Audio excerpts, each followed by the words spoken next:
우리 함께 누려요. 그렇게 제목을 잡았고요. 오리엔테이션의 세 번째, 네 번째 단원입니다. 오리엔테이션은 강의 흐름을 느끼는 거예요. 여기서 하는 걸 뭐 하나하나 이렇게 살면 좋겠지만 그거보다는 우리가 어떻게 살자는 것이구나. 생명이라는 것은 저렇게 누리는 것이구나 하는 그 물결의 흐름을 같이 느끼는 시간입니다. 먼저 우리 오디오를 하나 듣도록 하겠습니다. 우리 친정 숙모님은 자신의 죽음을 연출한 사람이야. 너 알지? 그 유명한 축구선수 K. 이제는 감독이잖니. 그의 할머니 말이야. 천성처럼 순하게 자는 듯 숨을 거뒀는데 죽고 난 자리가 그렇게 훌륭할 수 없었어. 난 그 죽음을 통해 완성이라는 단어를 실감했어. 언젠가 너에게 말했지 않나? 그 옛날 미도상의 여주인이셨다고. 우리 시에서 그 집 그릇으로 밥 먹지 않은 사람 없었을걸? 돈을 가만히로 벌어들였어. 대목에는 돈을 셀 수조차 없었다고 했잖아. 그런데 운명은 공평한 건가 봐. 숙모님에겐 자식이 없었거든. K의 아버지는 양자였고 딸은 숙부님이 낳아서 데려온 자식이었어. 결국 자식들이 그 많던 재산을 빼앗듯하여 다 흩어버린 거야.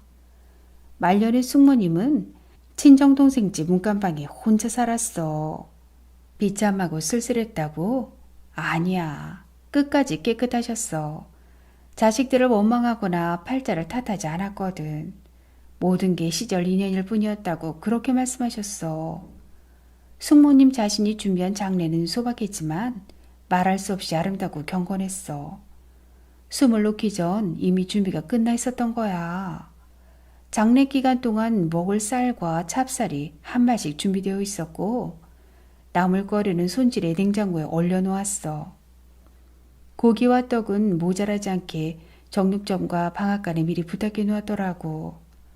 자신 있었던 물건들은 버리고 태울 것과 남겨야 할 것들을 정리해 놓았는데 버릴 것도 남겨야 할 것도 하나같이 깨끗이 씻고 다려놓았어. 현상적으로 아주 완벽하게 생애를 마감하셨죠. 그런데 행복하게 느껴지세요? 그렇지는 않죠. 그죠? 굉장히 왠지 모를 쓸쓸함이 느껴지죠. 행복은 보이기가 아니에요. 우리는 완벽하게 보이려고 평생을 몸부림을 치지만 보이기에 행복은 없어요. 완벽하게 보이지 않아도 얽히고 설키면서 통하는 맛이 있어야 돼요. 돌아가신 뒤에 가족들이 유품을 정리하면서 그 유품 정리하면서 떠오르는 기억들, 그 좋고 아팠고 이런 시간들이 나누어지는 것이 삶이지 저렇게 뭐 깔끔하게 마감하는 게 그 삶이 아니에요. 근데 우리는 사실 다 그렇게 살고 있어요. 이번 주에 말씀 만나기 두려움 나누니까 많은 분들이 짐이 될까 봐, 자식에게 짐이 될까 봐 이렇게 두려워하신다 그랬어요. 근데 그 모리와 함께한 화요일이라는 책에 보면은 그 선생님이 이제 근육 무기력병에 걸렸잖아요.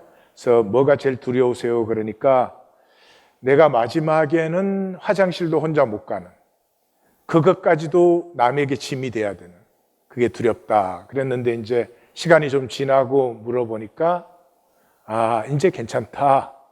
내 인생이 이렇게 엄마 없이는 살 수 없도록 그렇게 엄마의 짐으로, 엄마의 짐 의존되어서 시작되었고 또 마감할 때도 역시 내가 홀로 당당하게 마감하는 게 아니고 역시 짐이 되는 것이고 살아있는 동안은 내가 남의 짐을 또 져주기도 하고 이제는 자유하다. 그렇죠. 사실 진짜 행복은 건강한 의존이에요. 너 없이 못 살아. 이게 진짜 행복이거든요. 근데 이제 그게 없기 때문에 차선이 뭐예요? 나 절대로 남에게 지면 안 된다. 예. 그래도 예수 믿으면 그렇게 사시면 안 돼요. 예. 마음 놓고 짐이 될 수 있는 그런 관계를 가꾸셔야 돼요. 그게 우리거든요. 같이 살고 함께 살고 의존하며 살도록 만들어져 있어요. 세상에서 어려워요. 하나님 임재 안에서 두세 가정이 모이면 그렇게 통해요. 오늘은 두 가지 나눕니다. 하나는 생존이고요. 하나는 생명을 어떻게 누릴 것이냐 하는 것인데, 생존은 absurd greed, 이 광적인 욕망이에요. 그냥 뭐 좋은 건 다 가지고 싶고 좋은 말만 듣고 싶고 나는 항상 좋은 사람이어야 되고 뭐 남이 나에게 대해서 나쁜 소리는 안 해야 되고 그런 것이죠. 예, 여기에 대해서 이제 세 가지, 육체와 죽음과 돈에 대해서 나누고, 죽음을 나눌 때 종교의 거짓에 대해서 잠깐 나누겠습니다. 자, 생존은 말이죠. 나를 육체화시켰어요. 그래서 죽음을 피해요. 죽음이 두려워요. 그래서 물질화되었어요. 물질화되었다는 것은 물질을 많이 확보할수록 마음이 안심이 되는 거예요. 그런데 이게 물질은 말이죠. 현상이어서 한계가 없죠. 그래서 무저경이 돼요. 무저경. 그 한국의 그 가장 비싼 아파트, 그 최고급 아파트에 이제 58평, 65평, 70평 펜트하우스 이렇게 이제 있어요. 근데 그 각 층별로 올라가는 엘리베이터가 따로 있어요. 근데 이 아파트 50평도 굉장히 큰 거잖아요. 58평에 사시는 분이 그 엘리베이터를 탈 때마다 열등의식을 느껴요. 예, 여기에서 제일 조그만한 데 사는 사람. 그래서 그 엘리베이터 안내원이 있는데 안내원이 나를 멸시하겠지, 그런 생각을 해요. 그 안내원은 그 58평짜리 타는 사람을 보면은 얼마나 부럽겠어요. 예? 근데 그 사람은 그 열등의식을 느끼는 거예요. 이게 에고, 거짓 자아에 사로잡히면 일어나는 내 안에 있는 무저경의 역사예요. 이 거짓 자아는 광적인 팽창을 해야 돼요. 그래서 죽음이 두렵기 때문에 팽창만이 죽음에서 피할 수 있다, 이렇게 생각을 하죠. 그런데 우리가 아시죠? 해는 동쪽에서 떠서 서쪽으로 지는 게 절대 진리예요. 그런데 지구 껍데기에서 몇 마일만 올라가도 해는 뜨는 것도 없고 지는 것도 없어요. 나는 출생했으면 반드시 죽어요. 절대적이죠? 그건 현상세계에 있을 때. 출생하기 전에 내가 있었죠. 내가 없었으면 출생할 수가 없죠. 이건 물리적인 진리죠. 질량 불변의 법칙, 에너지 불변의 법칙. 나라고 하는 것을 완전히 물리적으로 규명하면 에너지지, 에너지. 에너지는 사라지지 않아요. 영원해요. 그러니까 내가 인간의 몸이라는 이 형태를 가지기 전에 내가 있었던 거예요. 그 죽음에서 내 형태가 또 변해요. 이거 흙으로 돌아가는 거예요. 그렇지만 나는 영원한 거지. 이것을 알고 나면은 이 잠깐 있는 현상 세계 속에서 나는 안전해야 되고, 나는 뭐 원하는 걸 다 가져야 되고, 나는 문제 없어요. 이거 미쳐도 보통 미친 게 아니고, 이렇게 미치면 굉장히 괴로워요. 자기를 괴롭게, 가족을 괴롭게, 목회자를 괴롭게. 이 역설은 그 불안과 두려움에 갇혀요. 그래서 상황에서 자유하지 못해요. 평생을 상황의 종이에요. 상황이 좋냐 나쁘냐 그거예요. 그리고 꿈을 꾸지 못해요. 꿈을 꾸지 못한다는 것은 진정한 자기를 피워보지 못해요. 진정한 자기가 있는 줄도 몰라요. 1820 데일리 브레드는 이제 자신을 좀 놓아주어라. 이제 날개를 펴자. 그런 시간이에요. 말씀을 보시면 그렇잖아요. 여호와는 나의 목자시니 내게 부족함이 없어요. 이거 이해하셔야 무슨 능력이 있어요? 이게 가슴에 만나지면 하나님이 목자신데 뭐를 불안해하고 염려를 해요? 우리의 만족이 우리에게서 나는 것이 아니죠.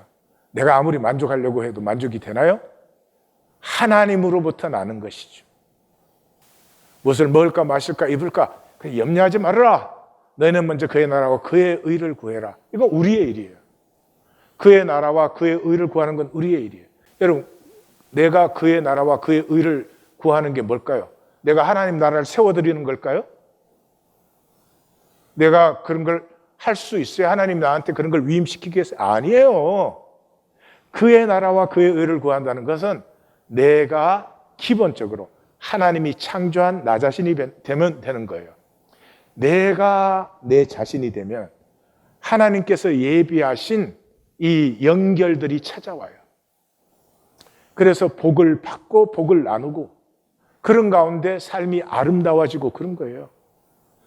그래서 그러면 이 모든 것을 너에게 더하시리라. 이게 그 말이에요. 이건 하나님의 일이에요. 하나님이 예비하신 것을 우리가 누리지 착각하시면 안 돼요. 우리가 만드는 건 아무것도 없어요. 인간이 뭘 만들어요? 인간이 만든 것 있어요? 원소 하나 못 만들어요. 하나님이 만들어 놓은 것 우리가 요리조리 변형시키고 운용하는 거지 인간이 뭘 만들어요? 이 인간이 만들어 놓은 거 있죠? 쓰레기, 공해. 예. 이번에 새로운 변이 아미크론 또 나왔지. 그 왜 자꾸 변이가 만들어지? 자연과 우리를 단절시켰으니까. 그리고 대적하니까 서로가 싸우니까 그냥 인간이 자연의 한 부분으로 살 때 이런 거 있었어요? 없지요. 왜 이렇게 어리석어요? 그래서 염려하지 말아라. 예. 염려의 천적이 감사예요. 아무리 염려할 일이 있어도 그것을 감사하면은 지금 내가 뭐를 하는 거예요? 이 상황보다 하나님이 더 크시다. 이 상황보다 나를 사랑하시는 하나님의 사랑이 더 실제다. 이 상황보다 내가 더 크다 하는 걸 선포하는 거잖아요. 그러니까 뭐 문제가 생기면 이게 절대화되기 쉬운데 순식간에 상대화되고 힘을 잃어버리죠. 이제 죽음에 대해서 보겠습니다. 죽음은 이제 마귀가 이게 거짓의 핵심 부분이죠. 왜요? 죽음을 끝이라고 속였으니까. 죽음을 끝이라고 속였으니까. 죽음이 끝이면 이 세상이 전부잖아요. 세상이 절대화되죠. 그래서 평생에 죽음을 피하려고 살아요. 가인의 삶. 피하고 유리하고. 그 죽음을 피하는 길이 있어요? 없죠? 그 어리석은 인간이 어떻게 하면 그걸 피한다고 느껴요? 많이 가지고 있으면. 내 힘이 세면은. 그러면 죽음이 멀게 느껴져요. 천하를 다 가져도 죽음이 멀어지지는 않아요. 근데 성경은 죽음을 사실은 복이라고 얘기합니다. 죽음에 이 생명의 가장 절실한 복이 4가지가 들어있어요.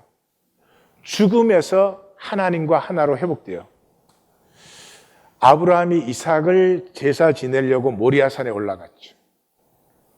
이삭을 제사 지내려고 해요. 그때 아브라함은 죽은 거예요. 아버지가 죽지 않고 자식을 죽일 수 없어요. 이삭이 아니고 아브라함이 죽은 거예요. 그런데 하나님께서 나타나사 그에게 아무 일도 하지 말아라. 그리고 너가 진정으로 나를 경외함을, 나와 함께함을 내가 이제 알았다. 이렇게 말씀하시죠. 예, 우리에게 완전한 자유의지를 허락하셨기 때문에 하나님이 내가 뭐 할 거라고 미리 알지 않아요. 나를 믿어주시는 것이지. 그래서 그 순간에 살아난 것은 아브라함이에요. 살아난 아버지가 자기 안에서 아들을 살려내는 것이에요. 죽음에서 하나가 되는 거죠. 또 야곱이 그 약복강가에서 하나님을 대면하여서 만났잖아요. 하나님을 대면해서 만나면 죽는 거죠. 그런데 그때 죽은 건 누가 죽었어요? 야곱이 죽었죠. 평생 속이고, 술수 쓰고, 뒤꿈치 잡고, 말은 요렇게 하면서 실제로 행동은 저렇게 하고, 그 피곤한 삶, 그 자랑스럽지 않은 나, 야곱이 죽었죠. 야곱의 죽음에서 이스라엘이 출발되었죠. 뿐만 아니라 죽음에서 하나님의 사랑의 섭리가 완성돼요. 죽기까지 복종하셨기 때문에 하나님께서 모든 이름 위에 뛰어난 이름을 주셨어요. 그래서 이 계시록에 보면은 요한이 하나님 보좌를 바라보는데 하나님의 마지막 작은 두루마리가 남았어요. 두루마리 하나가 펼쳐질 때마다 한 시대가, 바벨론의 시대, 페르시아의 시대가 펼쳐지는 것인데 마지막 작은 두루마리, 이 두루마리가 펼쳐지면 이 세상이 마감되는 거예요. 그렇지 않으면 성도는 계속해서 땅에서 박해를 받아야 돼요. 그런데 이 작은 두루마리를 펼 자가 없어요. 요한이 크게 소리를 내어서 울었어요. 그런데 천사가 와서 울지 말라. 유다 지파의 사자, 하나님의 어린 양, 죽임을 당한 어린 양이 이 두루마리를 펼친다. 역사를 마감하고 하나님의 나라를 여신다 그러죠. 그 메시아가 누구예요? 죽임을 당하신. 죽임을 당했기 때문에 능력과 부와 지혜와 힘과 존귀와 영광과 찬송 7가지를 완전하게 받으실 수가 있어요. 주님께서 죽으심으로 우리를 위한 하나님의 사랑을 확증해 버렸어요.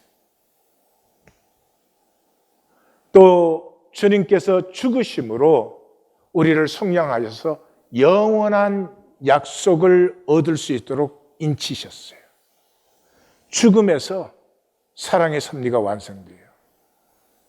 죽지 않으면 이 웃기는 현상이 영원히 계속되겠죠. 뿐만 아니라 생명은 죽음을 넘었을 때 피어나는 것이. 나를 따르는 자는 자기 십자가를 지고 죽음을 향해서 걷는 자다. 죽음을 피하는 자는 그건 나를 따를 수가 없죠. 죽음을 향하는 사람은 뭐예요? 죽음에서 내 삶이 완성, 마감, 내 삶과 존재의 의미와 가치가 확정되기 때문에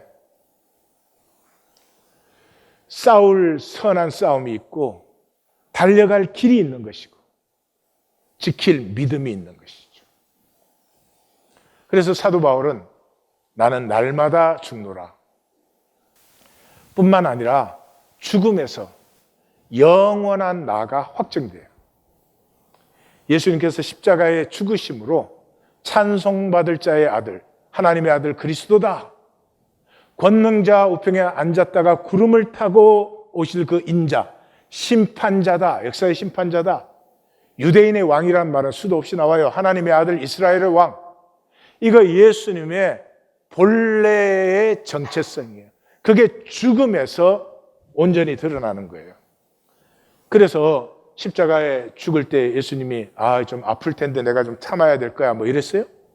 아니에요. 영광을 받을 때가 왔다. 하나님의 미랄이 죽지 아니하면 그대로 있는 거예요. 근데 죽으면 영광을 얻는 것이에요. 그래서 나를 영화롭게 하사 나를 통해 아버지가 영화롭게 되기를 원합니다. 자, 이 죽음 때문에 이 종교는 2가지 거짓을 가지고 있죠. 종교는 간단해요. 말은 사랑 그래요. 그런데 삶은 힘이에요. 그 힘이 뭐예요? 돈이죠, 돈. 삶은 돈이면서 말은 사랑. 그래서 이 기독교인들 싫어하는 거 아니에요? 그러면 왜 세상을 살면서 돈을 좋아한다는 건 세상을 산다는 것이죠. 그래서 세상을 살면서 에고로 하나님을 믿어요. 세상을 산다는 말은 나에게는 세상이 실제예요. 그래서 세상에서 얼마나 인정받느냐, 성공하느냐, 그게 나에게 실질적인 가치예요. 그러면 하나님을 믿을 수가 없지요. 하나님을 믿으면 하나님의 가치를 사는 거니까요. 그러니까 거짓 나, 에고로 하나님을 믿어요. 그 내가 하나님을 믿는 거죠. 내가 하나님을. 근데 믿음은 성경이 뭐라 그래요? 너희에게서 난 것이 아니요 하나님의 선물이라 그랬어요. 그럼 무슨 말이에요? 하나님을 알고 사귀다 보면은 하나님 사랑이시고 선하시고 의로우시고 무한히 용서하시고, 그러니까 하나님이 믿어지죠. 그게 믿음이지. 내가 성경 공부해가지고 하나님이 훌륭하시구나, 내가 믿어야 되겠다, 그건 믿음이 아니죠. 네. 나의 확신, 인간의 확신. 인간의 확신은 자기 편한 대로 결정하는 게 확신이에요. 그러니까 이 내가 믿는 믿음은 두 가지. 무기력하고 무능력해요. 그 믿음 아무리 갖고 있어도 현실에서 생명 살 수 있는 기력이 없어요. 그러니까 어떻게 해요? 죽으면 천당 간다. 지금은 아무것도 못 하는데 죽으면 천당 간다. 그렇게 내세의 약속을 하는 거죠. 그런데 생명은 지금 누려야지. 지금이 영원인데. 그래서 이 나사로가 죽었을 때 마르다에게 예수님이 내 오라비가 다시 살아나리라 이렇게 말씀하셨어요. 그러면 마르다가 할 말은 아멘 그러면 끝나는 거예요. 근데 뭐라고요? 마지막 날 부활에는 내 오라비가 다시 살 줄을 내가 아나이다. 이게 정통 바리새의 부활신앙, 정통 기독교인들의 부활신앙. 이제 죽으면 부활할 거다 뭐 이러고 있죠. 지금 부활 생명 누리는 게 아니면 죽었다고 누리는 건 아니요. 그러니까 예수님이 그 말 딱 자르고 들어가죠. 나는 부활이요 생명이니 나를 믿는 자는 죽어도 살고 무릇 살아서 나를 믿는 자는 영원히 죽지 아니하리라. 생명은 지금 사는 것이고 이 한순간 한순간이 영원한 것이야. 내가 항상 죽어서 천당 가면 그때는 뭐 이렇게 행복하고 사랑의 삶을 살 거라고. 두 번째가 죄의식이에요. 내가 믿으니까. 진실이 아무것도 없지. 다 거짓이야. 그러니까 죄의식에 사로잡혀요. 죄의식에 사로잡히면 운명의 포로가 돼요. 내가 지금 이 상태로 사는 것은 이 정해진 것인가 보다. 여기서 새로워질 수 있다고 꿈을 꾸지 못해요. 내가, 내 가정이, 내 자녀가 새로워질 수 있다. 절대로 안 믿습니다. 돈이나 좀 잘 벌면 좋겠다. 뭐 그런 정도는. 근데 예수님 뭐라고 했어요? 날 때부터 맹인된 운명을 그게 무슨 부모의 잘못이나 자기 잘못이 아니야. 하나님의 일을 나타내시는 거지. 운명은 달라질 필요가 없어요. 내가 들어있는 상황은 달라질 필요가 없어요. 뭐가 달라져야 돼요? 운명의 주인이 달라져야 돼요. 우리는 상황이 주인이에요. 그 상황에 내가 사로잡혀서 이 상황을 붙들고 몸부림을 쳐대는 거예요. 근데 상황이 주인이니까 내 마음대로 안 바뀌어지지. 운명의 주인은 나예요. 하나님이 나를 다스리라고 창조하셨잖아요. 운명의 주인이 내가 되면서부터 그 상황에서 의미와 가치를 창조해 내는 거죠. 이 죽음은 나의 완성이죠. 죽음에서 좋든 싫든 내가 누군가가 결정이 되는 것이에요. 그리고 이 죽음은 흙에서 내 육체로 누렸던 이 물질이 다시 흙의 상태로 돌아가는 것 뿐이에요. 죽음은 영원을 결정해요. 성경은 한마디를 딱 하는 거죠. 하나님께서 너와 나는 하나다. 그게 성경이에요. 너와 나는 하나다. 그러니까 문제는 내가 죽었을 때 하나님과 단절되는 이것밖에는 문제될 일이 없어요. 죽었을 때 가장 중요한 거는 현상적으로 얼마나 잘 살았냐, 뭐 성공했냐 그런 게 아니에요. 존재예요. 내가 하나님과 하나 된 존재냐, 하나님으로부터 단절된 존재냐, 그거예요. 그걸 위해서 하나님이 자유의지를 우리에게 주셨죠. 그 왜 자유의지를 주셔? 그냥 단몽땅 하나로 그냥 만들어버리시지. 자유의지가 없으면 사랑의 하나됨은 없지요. 하나님의 하나됨은 물리적, 조건적, 환경적, 상황적 하나됨. 그건 하나됨이 아니에요. 하나님에게 하나됨은 사랑의 하나됨밖에 없어요. 그 다음에 돈이에요. 돈은 이제 좀 자세히 나누겠지만 오늘은 돈이라는 것은 도구다 하는 걸 좀 나누십시다. 마귀도 도구로 쓸 수 있고 하나님도 도구로 쓸 수 있죠. 그래서 돈은 이 현상계, 우리가 이제 육체를 입고 세상에 살잖아요. 그러니까 우리의 삶이라고 하는 것은 가치를 표현하고 있는 거예요. 그게 좋은 가치도 아니고 도둑은 도둑 가치를 표현하고 살고 있겠죠. 예. 그래서 이 가치 표현이 돈을 통해서 이루어져요. 그래서 돈 사용이 관계의 밀도를 결정하는 거예요. 자식에게는 아낌없이 쓰시죠. 자식은 사랑하니까. 예. 남을 위해서는 그렇게 못 쓰시죠. 또 그렇게 써서도 안 되죠. 왜요? 그런 관계가 아니니까. 예. 그래서 돈은 도구예요. 가치를 표현하는 도구예요. 주인이 되면 절대로 안 돼요. 주인이 되면 절대로 안 돼요. 그런데 현상을 사는 사람은 돈을 거짓의 도구로 쓰죠. 돈 가지고 잘난 척, 뭐 된 것처럼 예수님 말씀대로 그저 보이기에 쓰죠. 실제를 사는 사람은 뭐를 어떻게 쓰겠어요? 돈을 쓰는 자리마다 생명이 나누어지도록. 생명은 나눔에서 자라고 나눔에서 풍성하고 복되어지니까. 그래서 보물을 하늘에 쌓아두라. 내 보물이 있는 그곳에는 내 마음도 있다. 그 말이 뭐예요? 내 마음이 사람에게 보이기를 원하는지, 사람들한테 대접받기 원하는 삶을 살고 있는지, 아니면 엄밀한 중에 보시는 하나님께 보이는 삶인지. 하늘이 어디예요? 현상의 단절이 아니라 하나님 안에 하나됨을 누리는 곳이 하늘이죠. 그곳에 마음을 두어라. 눈이 나쁘면, 근데 본질을 전혀 못 보면 보이는 게 현상뿐이에요. 보이는 게 사람뿐이에요. 보이는 게 이 물질뿐이에요. 그럼 그 마음이 얼마나 어둡겠어요.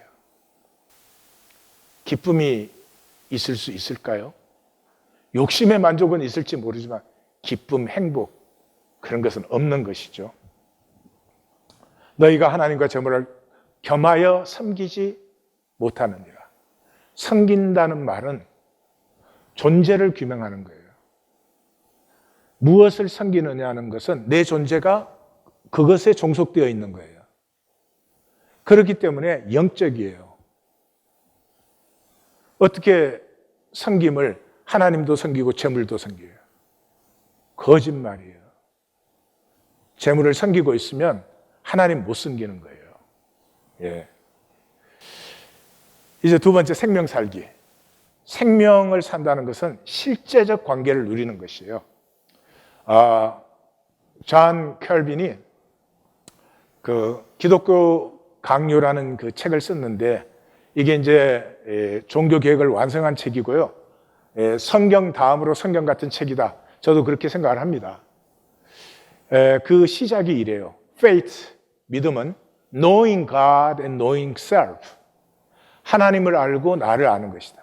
저는 이 문장보다 심오하고 광범위하고 이 놀라운 인간 문장은 없다 그렇게 생각을 해요. 하나님을 알고 나를 아는 것이에요. 에고는 상대를 알려고 하지 않아요. 상대를 이용하려고 해요. 나쁜 뜻이 아니에요. 악한 그런 것이 아니에요. 에고의 본성이에요. 그래서 생명은 알고 통하고 싶어요. 에고는 알려고 하잖아요. 부부로 만나서도 내 아내가 누군지 알려고 하잖아요. 요즘은 자식도 모르는 시대예요. 자식을 현상적으로 잘 만들어야 된다는 생각 때문에 자식을 알려고 하지 않아요. 선지서 17권의 중심은 호세아서예요. 호세아서의 6장 6절을 마태는 예수님의 갈릴리 사역의 두 기둥으로 우뚝 세우잖아요. 나는 긍휼을 원하고 제사를 원하지 않는다. 종교 원하지 않는다. 호세아 6장 3절이 17권의 중심이에요. 우리가 여호와를 알자. 힘써 여호와를 알자. 여기 하나님 알자 그럴 때 지식적으로 배우자, 종교적으로 알자 그런 뜻이 아니에요. 가장 가까운 뜻이 사귀자. 하나님과 사귀면 하나님을 알게 되잖아요. 근데 종교는 하나님 아는 거 별로 관심 없어요. 하나님이 나에게 이용되는 거예요. 그래서 이 생명살기는 하나님을 알고 나를 아는 것인데 하나님에 대해서는 두 가지만 보겠어요. 첫째는 십자가예요. 예수 그리스도가 나타나신 여호와 하나님이다. 여호와 하나님이 출애굽기에서 처음으로 자기를 소개하죠. 뭐라고 소개해요? 나는 히브리 사람의 하나님이다 라고 3번을 모세에게 말을 했죠. 그런데 그 히브리 사람의 하나님이 뭐냐? 히브리 사람이라는 것은 강을 건넜다 그런 뜻이에요. 히브리가. 그래서 이때가 제국이 열리던 시대예요. 사르곤의 아키드 제국이 시작되어 가지고 아수르 막 이렇게 본격적인 제국 시대가 열려요. 이 민족들을 정복해서 제국화하면서 거기에 억눌리고 착취당하고 학대받고 그 삶의 모든 권리와 터전을 빼앗겨버린 사람들. 그 사람들이 강을 넘는 것이죠. 살아남기 위해서. 강을 넘으면 광야인데 그 당시 광야에서 어떻게 살아요? 그래서 애굽 쪽으로 많이 모이게 된 것이죠. 근데 인류 역사의 신은 항상 힘 있는 자의 신이었어요. 아수르의 신은 아수르 왕궁과 왕족의 신이죠. 지금 미국은 아닌가요? 똑같아요. 누가 라비해요? 돈 있는 사람들이 라비하죠. 인류 역사의 신은 전부 힘 있는 자의 신이었지 약하고 억눌린 자의 신은 한 번도 없었어요. 그런데 하나님이 나타나셔서 나는 히브리 사람의 하나님이다. 그 찢기고 학대받고 착취당한 그 삶의 아픔 속에 내가 함께 하려고 내가 내려왔다. 이 하나님이 구약의 하나님이세요. 우리가 타락했을 때 우리만 에덴에서 추방했으면 되잖아요. 근데 우리와 함께 하시기 위해서 자기가 스스로 추방되셨어요. Self-exiled God. 지성소에 거하세요. 지성소, The Holy of the Holies. 말이 멋있죠? 죽음의 장소예요. Toxic. 대제사장이 들어가서 잘못하면 죽는 자리예요. 그래서 방울을 달고 밧줄을 묶는 거예요. 하나님이 우리 가운데 하나님으로 계시면 백성이 죽으니까 자신이 죽음의 자리에 거하심으로 백성을 살게 하십니다. 지금 우리가 세상 사는 거 이거 뭐 하고 있는 거예요? 존재의 담보 만드는 거예요. 나 성공했다, 나 돈 있다, 나 잘났다, 나 성취했다. 이게 다 뭐예요? 나는 존재할 가치가 있어. 나는 존재할 가치가 있어. 무시하지 마. 이거 하는 거예요. 이런 어리석은 일이 있나요? 내가 하나님이 창조했으니까 존재하지. 성공했다고 존재해요? 지금 온 세상은 이 담보 만들기에 미쳐 있잖아요. 그래서 고대 근동에서 신이 존재하려면 신까지도 그 신을 믿는 성전과 종교와 나라와 백성이 있어야 존재할 수 있어요. 그래서 솔로몬이 뭐 한 거예요? 이 이스라엘이라는 나라의 존재 담보를 자기가 만드는 거야. 이런 멍청한 일이 있나? 예? 솔로몬의 영광 다 합쳐도 덜에 백합화도 못한데 그런 담보, 이 잘려진 꽃에 붙이는 금딱지 계급장.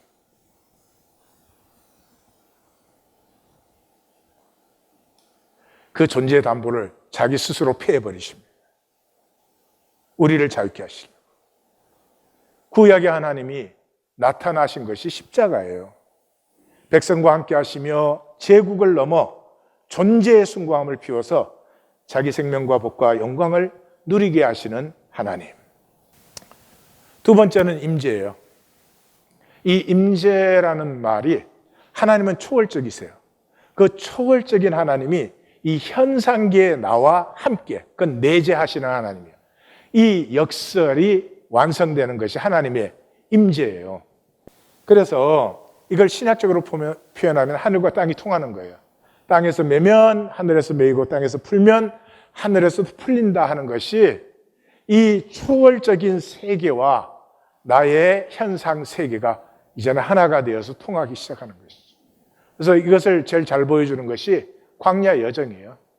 마라에서 시작되어서 노뱀으로 마감되는. 그래서 그 시작과 끝점에 양쪽 다 무리바가 나와요. 무리바는 다투다예요. 뭘 다투었어요? 우리 중에 하나님이 계신가 안 계신가? 똑같은 여정을 지나가는데 하나님의 만나도 먹고 온갖 예비하심과 또 인도를 받는데도 그 임재를 만나는 사람이 있고 그 임재를 전혀 보지 못하는 광야라는 상황밖에 못 보는 사람이 있어요. 그래서 이 광야 여정의 핵심이 이렇게 나타나죠. 이 초월적 하나님이 모세를 만나서 얘기하시는데 친구를 대면하여서 얘기하듯이 그렇게 얘기를 해요. 이것이 하나님이 우리와 원하시는 거예요. 그래서 모세는 그 자리를 떠난 후에도 그 임재가 좋아서 그 임재에 남아있는 사람이 있어요. 여호수아. 그래서 모세는 약속의 땅에 못 들어갔죠. 여호수아는 들어갔어요. 임재가 핵심이에요. 이 임재는 포로지에서도 누리는 거예요. 바벨론 땅끝으로 포로로 잡혀갔어요. 근데 하나님이 땅끝까지 창조하신 여호와 하나님 거예요. 땅끝? 크기도 내가 있지. 그 임재하는 나를 바라보는 사람은 피곤치도 않고 곤비치도 않아. 여호와를 앙망하는 사람은 꿈을 꾸어요. 사막에 길이 나고 광야에 강이 흐르는. 이것이 신약에 어떻게 나타나요? 12를 세우셨으니 이는 자기와 함께 있게 하시고 그 함께함을 전하게 하시고. 그래서 복음서의 출발이 뭐예요? 임재예요. 자기 백성의 죄를 사하시는데 어떻게? 임마누엘, 하나님이 함께 하심으로. 아버지 품에 안기시면 죄 다 쓰러져 버리죠. 그 사랑 안에. 죄 짓지 말라고 해서 죄 안 지어지는 거 아니에요. 임재를 누릴 때 죄에서 자유함을 얻는 것이지. 그래서 말씀이 육신이 되어 우리 가운데 거하신 그 하나님의 함께하심 임재 안에서 영광과 은혜와 진리가 충만해요. 그래서 예수님의 총 바라보는 결론이 뭐예요?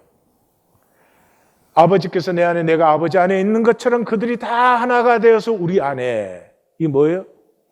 하나님의 나라 천국이에요. 천국을 맛보는 것이에요. 이 현상 세계에 있는 동안은 10명만 모여도 이거 안 돼요. 두세 가정은 할 수 있어요. 자, 이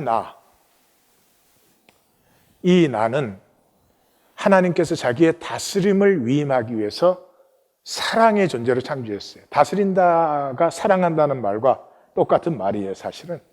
그래서 하나님의 사람 창조를 보시면 창세기 1장 26절에서 우리의 형상을 따라 우리의 모양대로 사람을 만들어 모든 것을 다스리게 하자.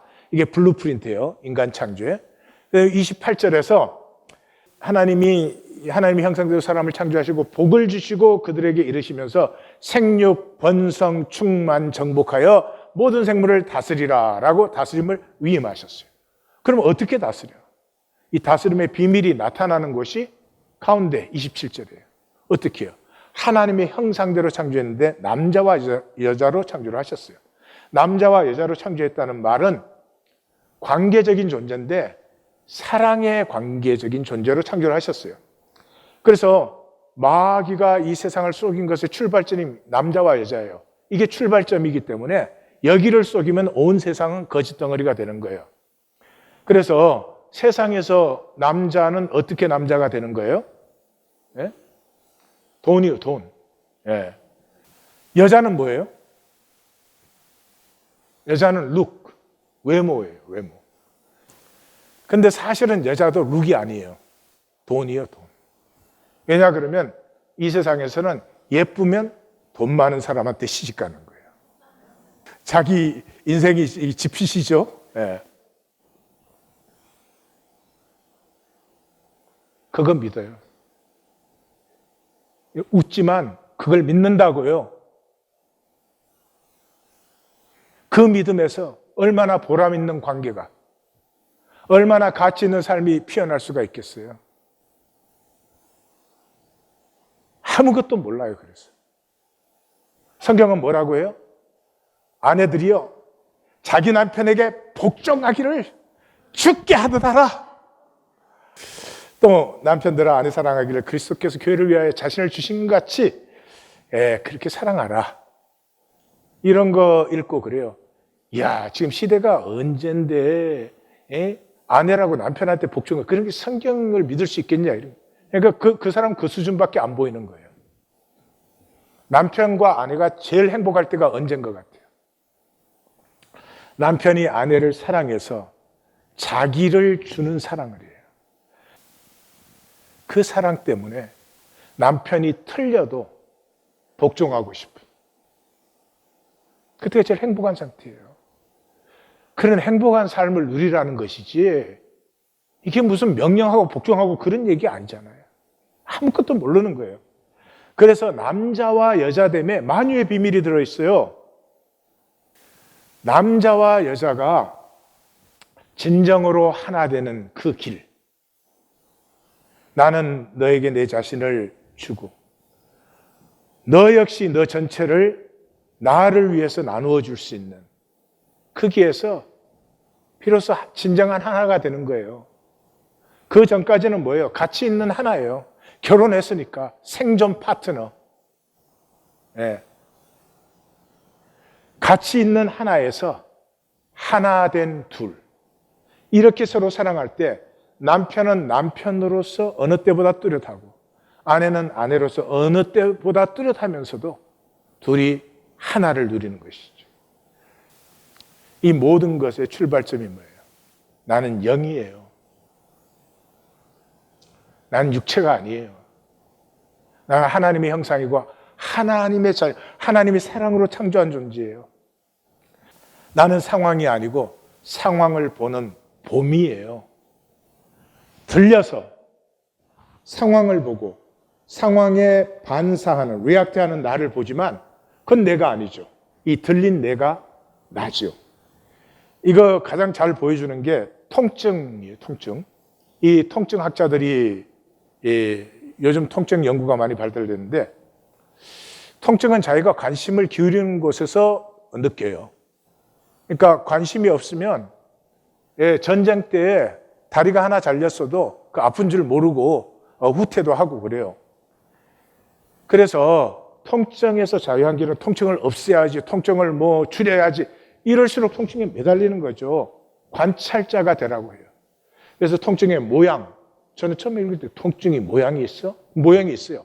콕콕 찌르는 것도 있고 이게 둔기로 두드리는 것 같은 것도 있고 하여튼 그 다음에 크기, 이게 크냐 줄어드냐 이런 거, 그 다음에 느낌, 어떤 느낌이냐, 언제 오냐, 언제 가시느냐 등등, 그걸 자세히 관찰을 하래요. 근데 관찰하다 보면 통증은 없어지고 관찰하는 내가 남게 되는 거예요. 나는 의식의 주인이에요. 삶에 종속된 의식이 아니에요. 나는 상황과 조건에 리액트하는 에고가 아니에요. 칼릴 지브란이 그렇게 말했어요. 사실 삶을 사는 것은 삶이다. 오토파일럿이 삶을 살아요. 당신 자신을 삶을 사는 사람이라고 생각하겠지만 당신은 삶의 그저 관찰자일 뿐이다. 예, 이를 보실 수 있어야 돼요. 이걸 못 보시면 세상은 수용소예요. 그저 세상 계율에 맞춰줘서 넌 착하다, 넌 훌륭하다, 뭐 성공했다, 잘 맞춰줘서 자리 높은 데 올랐다. 그걸로 평생을 보내는 거예요. 또 종교도 그거 하는 데죠. 이제는 내 존재의 가치를 만나세요. 내 존재의 가치를 만나세요. 내 죄가 수미산의 억만 배보다 더 커도 하나님은 내 죄를 사하시고 나를 사랑해요. 그 말은 뭐예요? 수미산의 억만 배 되는 죄보다 나의 가치가 더 크기 때문이에요. 하나님은 가치의 원인이세요. 그러므로 상황에 종로로 하는 삶은 끝내고 나의 나됨을 누리기 시작하는 것이 1820 데일리 브레드입니다. 이 상황에 끊임없이 종로를 시키기 위해서 선악과로 마귀가 쏘기죠. 그래서 선악과로 쏘겨서 뭐를 줘요? 죄책감을 줍니다. 그래서 부부 싸움도 서로 다툴 때 뭐예요? 서로에게 죄책감 주는 거죠. 당신이 잘못해서 이렇다 뭐 이런 거겠죠. 그래서 이제는 이제 병자호란에 죄책감 느끼지 마세요. 우리 중에 그런 분 있어요? 병자호란 때 우리가 우리의 여성들을 지키지 못했다 그래서 막 죄책감 느끼는 분 있어요? 없죠. 예. 그와 마찬가지예요. 어제까지 내가 죄를 뭐를 졌어도 어제까지의 죄는 십자가 안에서 사함되었잖아요. 오늘 하루를 열 때 주님 새날을 감사, 깨끗하게 주셔서 감사. 예. 몸은 이 물질이잖아요. 물질은 에너지 파동이에요. 에너지 파동이에요. 그래서 주파수에 반응을 해요. 주파수에. 근데 하나님의 임재는 가장 높은, 그러므로 완전히 안식하고 평강한 주파수예요. 그래서 하나님의 임재에 우리가 얼라인 되기 시작하면서 몸과 마음도 새로워지고 사로잡혔던 데에서 자유함을 얻기 시작하면서 우리는 꿈을 꾸기 시작하죠. 그래서 끝까지 이 잘린 꽃에 금딱지 붙이기 하는 것을 끝내시고 이제는 현상의 결과보다도 그 본질의 자유를 누리는 시간으로 들어가셔야 돼요. 실제적으로 이제 이런 것들을 한번 해보세요. 싫은 일 미루기. 설거지 강박적으로 하지 마시고 싫으면 쌓아두어요. 네. 좀 쌓아두었다가 내 시간에, 내가 정한 시간에 해요. 그리고 할 때는 기쁘게 해버려요. 네. 그리고 그만두고 싶다고 생각할 수 있는 능력. 직장 때려칠 수 없잖아요. 그래도 먹고 살려면 직장은 해야 되잖아. 그래도 때려치고 싶다는 생각은 할 수 있잖아. 네. 그 생각까지도 죄의식을 느끼고 이래가지고 그 마음에서 뭐가 나오겠어요. 그리고 혼자도 있을 수 있고 같이도 있을 수 있고 그 다음에 적당히 타협할 수 있는 능력. 우리 삶에 절대는 없어요. 뭐가 절대예요? 절대는 없어요. 예. 내게 약점일 수도 있어. 내가 부족한 점일 수 있어. 허용해줘요. 하나님이 언제 우리를 보고 완벽하라고 했어요. 그리고 고집을 내려놓는 능력. 아시죠? 다 고집 세우고 사는 거. 그건 내려놓으세요. 예? 그리고 강박적인 기분에 저항하는 능력. 예. 강박적인 것이 와도 이건 해야 돼. 전부 이런 거잖아요. 만약에 너무 강박적이면 하지 않아. 멈추면 되잖아요. 좀 멈췄다고 무슨 일이 일어나요? 그래서 삶이 꼬일 때 좀 버려두세요. 흐르면 풀리는데 삶이 꼬이면 이걸 더 범벅을 만들어가지고 오늘날 요렇게 자연이 조화를 맞추는 시간을 좀 허용해 주세요. 그냥 급해가지고 4시간에 4식으로 안 되면 몸살을 앓는 거야. 그건 다 어디서 나와요? 생각에서 나오는 거예요. 생각. 에고는 생각해요. 우리의 생명은 마음으로 나타나지. 그래서 생각은 다 어지럽고 복잡해. 그래서 부부 사이에도 짐작을 해야 돼. 알 수가 없어. 저 인간이 뭘 생각하는지. 그리고 그건 전부 감정화시켜요. 감정은 내 이 화학신호, 전기신호로 만들어내는 거예요. 실제가 아니에요. 감정이 생기면 또 그 감정 때문에 자기를 못 살게, 남을 못 살게. 이제는 생각을 좀 내려놓으시고 마음을 사세요. 마음은 맑고 단순해요. 마음은 통해요. 마음이 열리면요, 아내가 고마워요. 아내가 참 고맙고 아내의 아픔이 느껴지고. 마음을 이용하지 마세요. 이 현상의 삶이라는 건 생각으로 마음을 이용해 먹는 거지. 마음을 억지로 부려요. 마음을 생각에 맞추면 삶이 억지가 되어버려요. 이 펜스테이트에 샘 리차드 교수라고 있어요. 데니얼 튜더라고 하는 사람과 또 한 번 이제 영상에 나오는데, 그 세 사람이 한국 가기에는 제일 전공이고 대가예요. 그분들의 책은 읽을만 해요. 특별히 그 데니얼 튜더는 이코노미스트의 서울 특파원이었거든요. 그래서 서울에서 10년 이상을 살고 글을 많이 썼어요. 근데 그 중에 책 하나가 기적을 이룬 나라, 기쁨을 잃은 나라, 그런 책을 썼어요. 그래서 이 샘 리차드 교수가 이렇게 수업을 하다가 무작위로 백인 여학생 1명하고 한국 유학하는 여학생 1명하고 둘을 불러냈어요. 그래서 이제 백인 여학생에게 물었어요. 자신감이 있냐? 그러면, 나 자신감이 있다.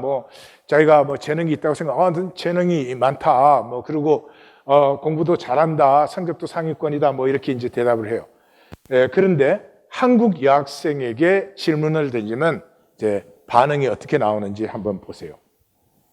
가장 혁신적인 국가 1위, 승무원들이 가장 선호하는 국가 1위, 역사적인 속도의 경제 성장을 이룩한 단 하나의 나라. 이 모든 것이 한국을 설명하는 말입니다. 이렇게 누구보다 잘 나가는 한국에 사는 한국인들. 그런데 한 미국 명문대의 교수는 이런 한국인을 두고 절대 행복할 수 없는 민족이라고 말해 이목을 끌고 있는데요. 승무원들이 기내식을 준비하는 소리가 들리면 곧장 테이블을 펴고 잠자는 사람을 깨워 식사 준비를 하는 사람들의 나라. 메뉴를 물어보기도 전에 미리 확인하고 무엇을 먹을지 정해두는 사람들의 나라. 여권, 탑승권은 물론 세금 신고서까지 미리 작성해 확인 전에 손에 꼭 쥐고 있는 사람들의 나라. 바로 한국입니다. 수십 개국의 승객들을 겪은 승무원들이 묘사한 한국인은 이렇게 빠르고 정확한 데다 친절하기까지 하고 일머리로 둘째가라면 서러운 모습이었습니다. 게다가 나이를 불문한 패션 센스는 물론 노래 실력까지 뛰어난 문화의 민족이기도 한데요. 한국은 이러한 뛰어난 민족성을 바탕으로 하루하루 남다르게 성장해 나가고 있습니다. 그런데 한국에 대해 20년이 넘는 세월 동안 누구보다 진지하게 연구하고 관찰해온 영국의 기자 마이클 브리는 이런 한국인들을 향해 한 가지 질문을 던졌습니다. 한국 사람 한국만큼 행복합니까? 이는 브린 기자가 쓴 한 칼럼의 제목인데요. 그는 칼럼에서 한국의 경제적 성장만큼 한국인 개개인의 행복도가 따라가고 있지 못하는 상황에 대해서 이야기하고 있는데요. 그는 그 이유로 한국인이 국가와 전체를 개인보다 앞세우고 개인의 행복과 여유를 집단의 성취를 위해 미뤄두는 민족이기 때문이라고 먼저 분석했습니다. 자신의 이속과 행복을 우선시하는 것을 이기적이라 생각할 만큼 공동체를 먼저 생각하는 집단주의적 정체성이 있어서 나의 노력으로 더 많은 이가 행복해지기를 바라며 당장의 행복을 미뤄둔다는 것인데요. 그의 설명에서 자식을 위해, 부모님을 위해, 사회를 위해 누구보다 열심히 일하는 한국인들의 모습이 저절로 그려지는 것 같은데요. 하지만 한국 여학생은 스스로의 능력치에 대해 잘 모르겠다라고 대답하며 자신의 성적을 밝히기를 망설였습니다. So how about school? How do you do? Are you smart? I hope so. I don't know. You don't know? 하지만 실제로는 한국 여학생 쪽의 성적이 월등히 높았는데요. What's your GPA? Don't do it. Don't do it. No, go ahead. Over 3.0. Well, what is it though? Go ahead. Okay, so it's 3.6. All right. There you go. All right. Well, what year are you? Actually, I'm a senior and I'm gonna graduate this semester, but I'm a sophomore, so I'm gonna graduate 2 years earlier. than Wait, so other you're people. wait. wait, again. 그녀는 사실 4년 과정의 펜실베니아 주립대를 2년 만에 졸업하는 특출난 성과를 거둔 상태이기도 했습니다. 게다가 그녀가 그냥 한다는 취미도 무려 7년 동안 꾸준히 해온 것이었는데요. 이 한국의 여학생은 이렇게 엄청난 성과를 이루었으면서도 본인이 취미도 성적도 훌륭한지 모르겠다고 말한 것입니다. 75개국을 대상으로 한 조사에서 한국은 학생의 학습 시간이 길수록 학업 성취도가 높고 삶에 대한 만족도도 높은 유일한 국가라는 결과를 봤는데요. 유럽의 경우 대부분의 국가에서 학습 시간이 길면 오히려 성취도가 떨어지고 북미의 경우 학습 시간과 성취도는 비례하나 만족도는 크게 떨어지고 있었습니다. 공부를 많이 할수록 성과 혹은 만족도 둘 중 하나는 크게 하락한다는 건데요. 반면에 한국의 학생들은 노력할수록 그에 맞는 성과를 얻고 성장 자체에서 스스로 또한 큰 만족을 얻고 있었습니다. 이렇게 예, 중고등부 아이들이, 중고등학생들이 공부를 많이 해가지고 결과가 나오면 행복해하는 유일한 나라 한국. 그 성적 뭐 하는 건데요? 그 성적이 우리의 삶을 행복하게 했습니까? 참 불쌍한 모습이요. 사실은 한국뿐만이 아니죠.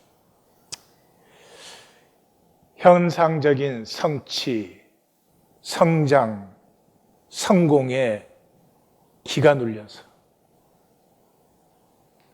자신을 못 누리는, 도대체 어때야 되는 건데 자기를 못 누리는,